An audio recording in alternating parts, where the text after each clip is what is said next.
This week on Jerusalem Dateline, an exclusive CBN News report from Saudi Arabia. U.S. evangelical leaders sit down with Crown Prince Mohammed bin Salman and other Muslim leaders. It's fascinating, it's historic, and it's very encouraging. And the Kingdom of Saudi Arabia opens up to the world with a new vision. And young Saudis describe the changes going on inside the Desert Kingdom. All this and more this week on Jerusalem Dateline. Hello and welcome to this special edition of Jerusalem Dateline. I'm Chris Mitchell, coming to you this week from Riyadh, Saudi Arabia. We examine the unprecedented, some say historic changes going on here in the Desert Kingdom, the threats they're facing, and the opportunities for the future. We came first to cover the visit of a delegation of evangelical leaders from the United States. The visit certainly made the national news here. To see every newspaper in this country have evangelicals above the fold, not hiding our visit, but celebrating our visit. This is, to put it mildly, this is historic. The delegation met with Crown Prince Mohammed bin Salman on the eve of the anniversary of 9/11. To some, it may seem like an unlikely time, but the leader of the delegation, Joel Rosenberg, said there was a purpose behind the timing. The Saudi Arabia of 18 years ago, the Saudi Arabia that, out of which Osama bin Laden came, Al-Qaeda, and the radical theology of violent jihad, that Saudi Arabia doesn't exist anymore. They have made sweeping changes that most Americans, most Christians aren't aware of. I was profoundly astounded of how much freedoms are being given to women here. We talk about veiled women, women under the veil, and the country under the veil. And I think there's a veil over people's perceptions in the West. There's a misunderstanding. Many in the West see the Crown Prince and Saudi Arabia through a prism including the murder investigation of journalist Jamal Khashoggi. While not dismissing the crime, Rosenberg and the delegation felt it important to be in the room with a voice. The opportunity to be in the room and build a relationship means you can also ask hard questions. You can ask direct questions. You can engage on human rights issues, religious freedom issues. How can you affect it if you don't have an opportunity to talk to the top leaders? Nothing was hidden. Nothing was off the table in terms of discussion. Larry Ross served as Billy Graham's spokesman for more than 3 decades. I think Mr. Graham was a good example of how speaking truth to power and getting accomplished a lot more personally, privately, than you can making bold public statements, critical statements. To America, I would say that Saudi Arabia is a strong country, very interested in building stronger and stronger relationships with the people in the United States, with the government of the United States. In his first Western interview since the murder of Khashoggi, the Crown Prince sat down with CBS 60 Minutes and denied he ordered the kill. Absolutely not. This was a heinous crime. But I take full responsibility as a leader in Saudi Arabia, especially since it was committed by individuals working for the Saudi government. When a crime is committed against a Saudi citizen by officials working for the Saudi government, as a leader I must take responsibility. This was a mistake, and I must take all actions to avoid such a thing in the future. But the immediate future of Saudi Arabia is how to respond to the September 14th attack by Iran. The attack on Saudi Arabia's largest oil processing facility, not far from here in Riyadh, represents a major escalation in the battle between Iran, Saudi Arabia, and the United States. The danger of Iran was a major topic discussed by the U.S. Evangelical delegation with the Crown Prince and other Saudi Arabian officials. We also talked at length about the visit with the leader of the delegation, Joel Rosenberg. How would you describe the visit you've had here in Saudi Arabia? This is an historic visit. I thought last year was historic, and it was. Last year was the first time the Saudi royal family had ever invited Christians to come to the palace and engage in a direct dialogue. For the Crown Prince of Saudi Arabia to invite us on the week of the anniversary of September 11th, for him to have been open and engaging with us, honest and candid, I would say, it continues to be historic. And we're getting an opportunity. Why? It's why me, why us? Why is the Saudi royal family wanting to engage with hours and hours of direct conversation with followers of Jesus Christ at this moment It's fascinating, it's historic, and it's very encouraging. How would you describe the conversations you had with the Crown Prince? To spend 2 hours with arguably the most reviled leader in the world is an interesting experience. I think that there are understandable and appropriate criticisms of the Saudi kingdom and the Crown Prince and his government. There are serious challenges in the U.S.-Saudi relationship now. They're very serious. They're very real. But that's part of the picture. The question to me is, and the reason I wanted to come and talk to him is, I believe, and I think our delegation believes, there is so much change that he is making that is positive. Not things he says he's going to do, but things he's actually already done and other things that are proposed. I think it's a Christian responsibility to praise and honor when a leader is making positive changes. Give honor where honor is due, the Bible says. That's what we've tried to do. Very few people in the world have that opportunity. Very few United States senators who do have the opportunity are making use of it. And I think it's absolutely the right thing to do, to come and give honor where honor is due, but also ask the hard and direct questions. Do it respectfully, but I think it's actually a dereliction of duty not to engage. So I'm glad we came, and I'm glad he gave us the time that he did. Up next, they call it Vision 2030, and it's one of the most ambitious plans of any nation to transform itself economically and socially. Roman soldiers destroy the Second Temple of Jerusalem. Centuries of eyewitnesses say the temple treasures survived. But where are they? They went from Jerusalem to Rome, Rome to Carthage, Carthage to Byzantium. Historians are silent about what happened to it next.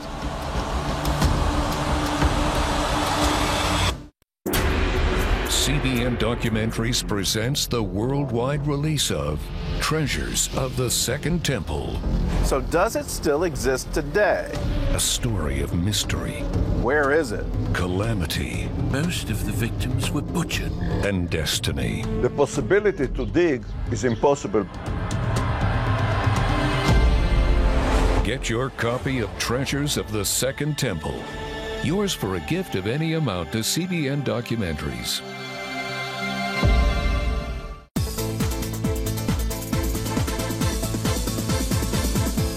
Christians around the world are standing with the Israelis. But why? In CBN's free magazine, Friends of Israel, you'll discover why Christians are supporting the Jewish state, how Israel is fulfilling prophecy as a light to the nations, and ways you can pray for the people of Israel. Israel needs the support of friends like you. Call now or go to cbn.com to get your free copy of Friends of Israel. Watch breaking news, in-depth exclusive stories and programs, from health to entertainment, you won't find anywhere else. The CBN News Channel, a perspective you can trust. Enjoy credible news reporting from around the world. Discover inspiring programs and stories of hope, all in one place, from a Christian perspective. The CBN News Channel, a perspective you can trust. Check your local listings or visit cbnnewschannel.com. Hey, if you're tired and exhausted all day, you can't think clearly, and you really just need a cup or even a pot of coffee to get through your day, then join me, Dr. Josh Axe, for this new series where I'm going to teach you how to transform your diet and use essential oils and supplements to get a better night's sleep. Protect your sleep and live your best life with innovative information from 5 leading sleep experts. If you're not a great sleeper, you can do things to make yourself a great sleeper. If you're already a pretty good sleeper, you can enhance your sleep and be even better. Discover a sleep-enhancing bedtime routine, how to put insomnia to rest, learn how to relieve pain that disturbs sleep, and much more in Protect Your Sleep. Everything you do better with a good night's sleep. Wake up to your best life. Call 1-800-700-7000 to get your free DVD or booklet of Protect Your Sleep today. Don't miss out on this brand new series. The major challenge facing Saudi Arabia is implementing Vision 2030. It's an ambitious plan to change Saudi Arabia from an oil-based economy to one based on business investment, technology, and tourism. CBN sat down with Saudi Arabia's Minister of Economy and Planning, Mohammad Al-Tawashi.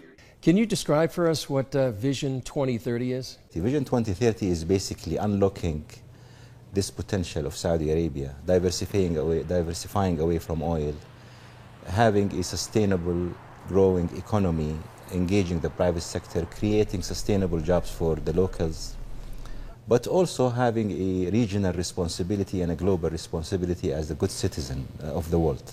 One main focus of Vision 2030 is tourism. For the first time in its history, Saudi Arabia is allowing tourists from nearly 50 countries to apply for visas beginning this fall. Tourism is one pillar where it ticks all the boxes. It ticks the diversification box, it ticks the jobs box, balance of payment, meaning people will come and spend money here. But also within that sector creating, we do have a responsibility to make sure that the experience of tourists potentially is seamless. From the minute they click on their laptop to get a visa till the minute they go back home. One tourist attraction for people coming to Saudi Arabia would be here at Al Ula. It's the southern capital of the Nabatean people and a UNESCO heritage site. It was part of the ancient trade routes more than 2,000 years ago. This is an oasis that civilizations have gone through it for 7,000 years at least. It has seen prehistoric, Bronze Age, Nabatean, Lehionite, and many civilizations interacting in one oasis that is the main stop on the Incense Road. Amir Badani is the CEO of the Al Ula Royal Commission. A place that hasn't been visited, hasn't been studied, and we are committed to fully understand it, preserve it, and share it with the world through an interpretation strategy that turns Al Ula into a one large, engaging, living museum. This is basically the largest living museum in the world today. One major change in Saudi society can be seen here at this soccer match. Just more than a year ago, for the first time, women were permitted to attend games of the most popular sport in the country. The stadium includes this family section, where husbands with their wives, mothers with their children, or single women can come and enjoy the game. It's another barrier broken as part of Vision 2030, and one of its pillars, entertainment for Saudis and for the rest of the world. Amir Ahmad Banaja is the CEO of the General Entertainment Authority. So I head the General Entertainment Authority, which has a very exciting mission, which is to basically build the entertainment sector in Saudi Arabia. Banaja works on long-term entertainment projects like Qadiyah, a Six Flags amusement park to be built just outside of Riyadh, the Red Sea Project, developing Saudi Arabia's coastline, and Neom, built as a city of the future. Neom, located here on the shores of the Red Sea, is the largest mega project in the world today, with an estimated cost of $500 billion, and it's the centerpiece for Saudi Arabia's Vision 2030, and all part of what Saudi is now opening and offering to the world. A lot of people may have not known Saudi for many years, or have known us for one type of tourism. We used to be open to the world for Hajj and Umrah, but now we're really open to the world when it comes to entertainment, culture, sporting events. So my message to the world is welcome to Saudi Arabia. I think that there is a lot to discover about Saudi Arabia and the diversity and colorfulness. I think people think of Saudi Arabia as hot, camels, sand. I think this is a very monotonic view. I encourage everybody to think about Saudi Arabia the way you think about the US. California is nothing like Florida, Utah is nothing like Kansas. It's a very diverse and complex country. Cultures, food, culinary, what people wear. So there is a lot of beauty and details. I think the world will come to see the largest living museum in the world being unveiled. Coming up, see how demographics are driving changes in Saudi Arabia, where 60% of the country is under the age of 30. CBN Israel, standing with Israel and blessing God's people. Join us. Get breaking news from the Holy Land Witness biblical history uncovered. Learn the true story of Israel through groundbreaking films. Help Holocaust survivors and other Israelis in need. Be part of the redemptive story God is telling through His chosen people. CBN Israel. Together we will stand. Join CBN Israel today. Watch breaking news, in-depth exclusive stories and programs, from health to entertainment, you won't find anywhere else. The CBN News Channel, a perspective you can trust. Enjoy credible news reporting from around the world. Discover inspiring programs and stories of hope, all in one place, from a Christian perspective. The CBN News Channel, a perspective you can trust. Check your local listings or visit cbnnewschannel.com. Hello, I'm Dr. David Perlmutter, board-certified neurologist and #1 New York Times best-selling author. Wouldn't it be great to boost your energy, eliminate brain fog, and even reverse brain disease? Well, you can, and I'm going to show you how, along with some of the world's most well-respected brain experts, in this DVD, Protect Your Brain. Get Protect Your Brain, a free DVD only from the Christian Broadcasting Network, featuring experts on the cutting edge of neuroscience and brain health. No matter how many times you've failed in the past, you really can do this. In Protect Your Brain, you'll discover simple strategies to keep your brain young and healthy. Improve your memory. Discover the gut-brain connection. In Protect Your Brain. Get your free copy at cbn.com or call 1-800-700-7000. If you want to improve the quality of your life, get the DVD Protect Your Brain and get it today. The question for many is, are the changes going on inside Saudi Arabia for real? We sat down with some young Saudis to see what they had to say. Take a look. Summer, Asil, and Fadi, thanks so much for joining us. It's a real privilege. Thank you. Yeah. Thank you. Tell us what's happening. I mean, I keep hearing reports about, things are changing in Saudi Arabia. Summer, how would you describe what's happening right now? Oh, wow. To be quite honest, it's a beautiful shift that we're seeing in the country. A lot of opportunities have opened up for women, for the youth, in general. Finding outlets of entertainment and opportunities for women in every field. So it is really part of the vision that we are moving towards, and we're seeing it in a pretty rapid way.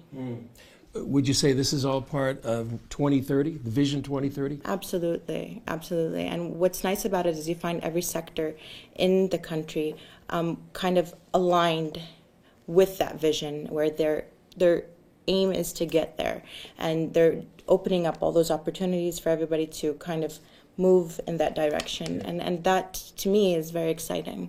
You know, what I think makes a lot of the news is the fact that Saudi women can now drive. But is it much more than that? Yeah. But once it actually happened, it was a big deal. It is, in the bigger picture, a small step, but I really like what it symbolizes. I mean, we're taking action and we're moving forward. It seems like we've been standing still for such a long time, where we've recognized where things needed to change, but there weren't any changes. Mm-hmm. And this was one of the changes that was actually a tangible change that affected almost everyone.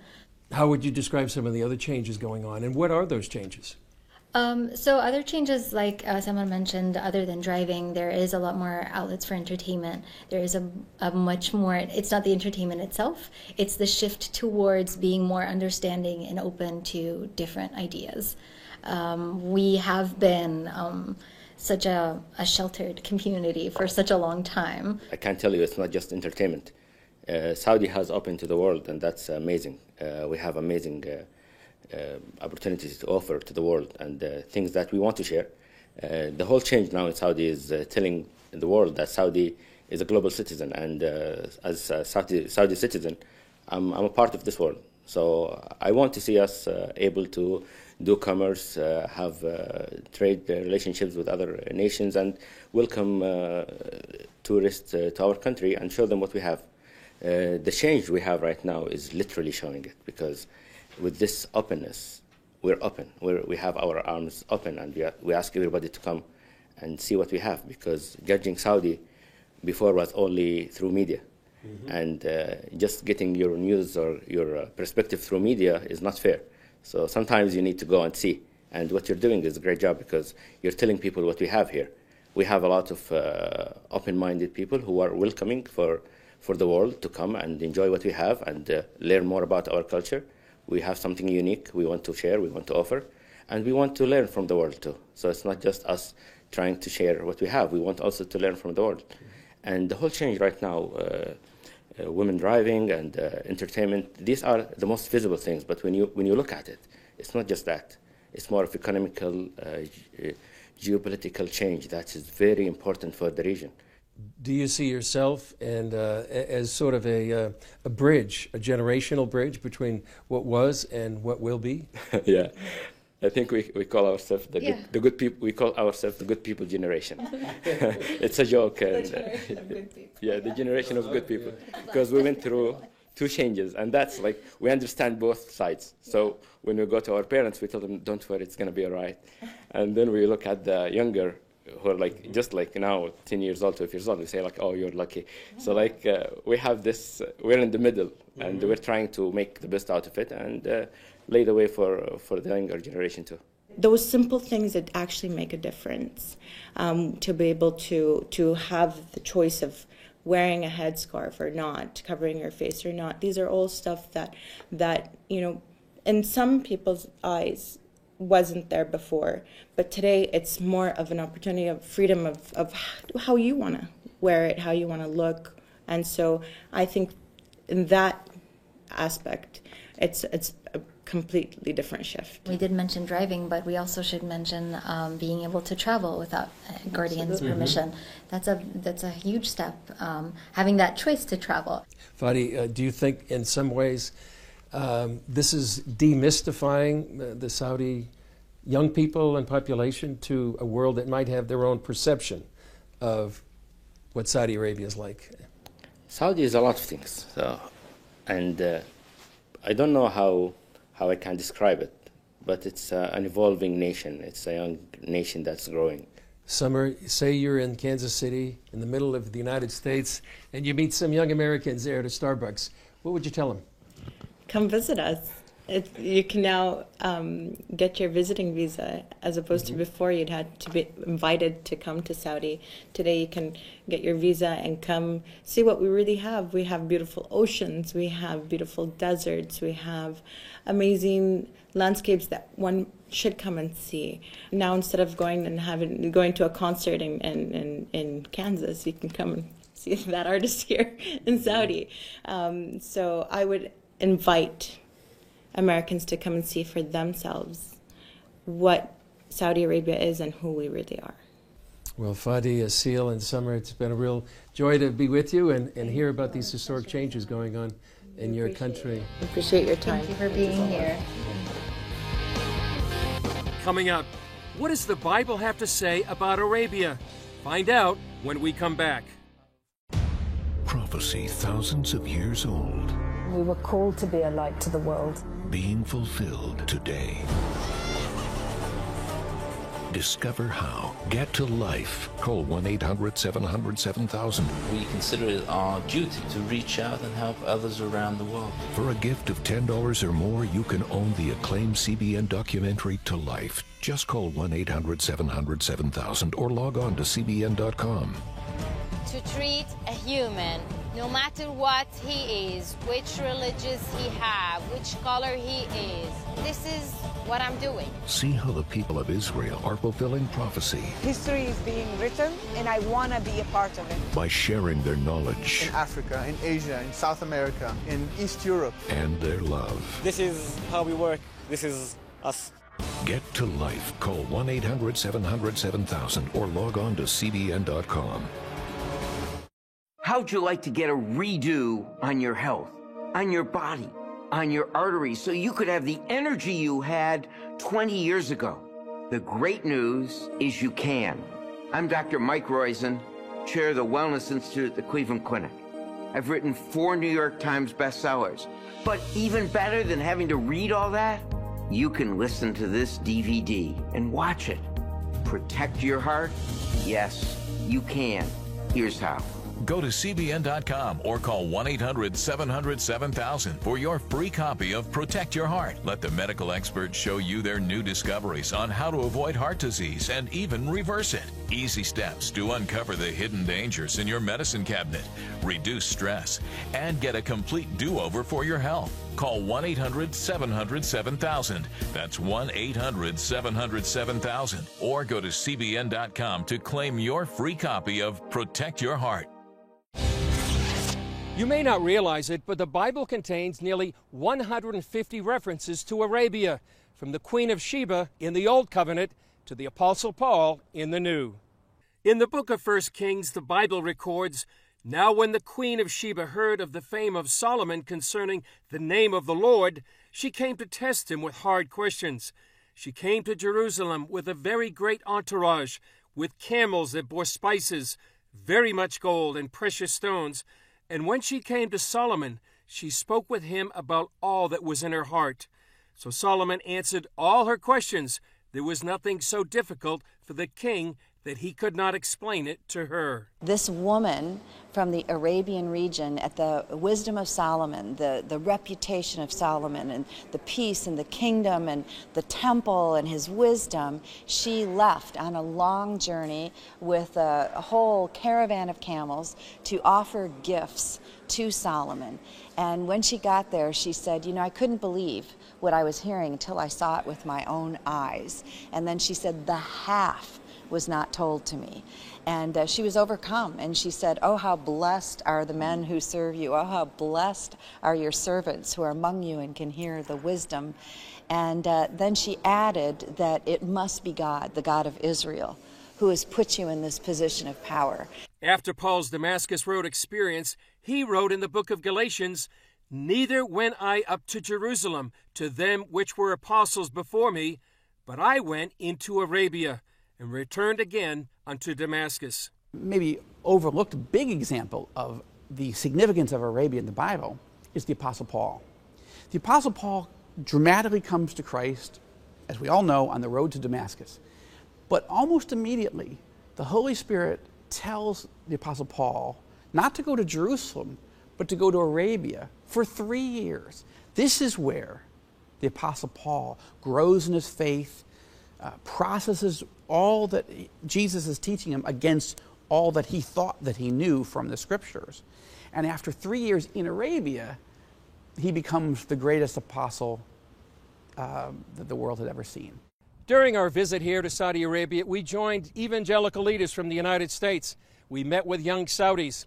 We saw the ruins of the past and heard the promise of the future. One senior U.S. official in the region said that if half of the reforms of Vision 2030 are implemented, it could transform the Middle East. Well, that's all for this special edition of Jerusalem Dateline.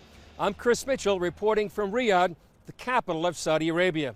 We'll see you next time on Jerusalem Dateline.